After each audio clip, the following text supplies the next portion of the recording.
Le projet est enfin sorti de terre.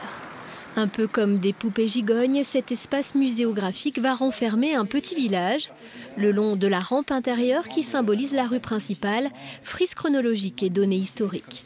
De part et d'autre, on trouvera des maisonnettes permettant de rentrer, grâce à des dispositifs multimédia, dans l'histoire de ce qu'on appelait les petits Paris et les nounous du Morvan.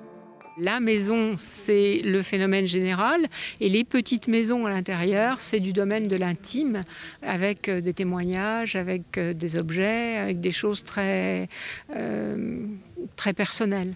La scénographie va permettre cet enrichissement par les visiteurs. Il y aura un espace qui va être consacré au témoignage, si les gens veulent laisser quelque chose, ou à la recherche aussi, recherche de ses origines, avec l'association, qui a un lieu dédié dans l'équipement pour aider des personnes qui vont se trouver là face à leur histoire, et donc quelque chose de très fort, quoi, remonter un petit peu dans le temps. Le Morvan, pays nourricier.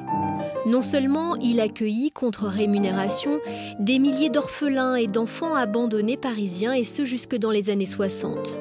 Mais ces femmes étaient également expédiées à la capitale pour allaiter les têtes couronnées et les bambins de la haute bourgeoisie. Un complément de revenus important pour ces familles pauvres. Une histoire parfois douloureuse qui va être mise en lumière sur les 800 mètres carrés de ce musée.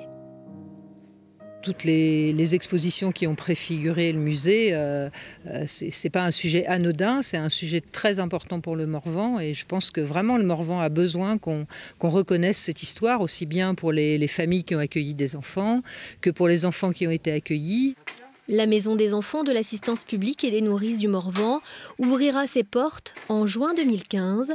2000 visiteurs sont attendus la première année.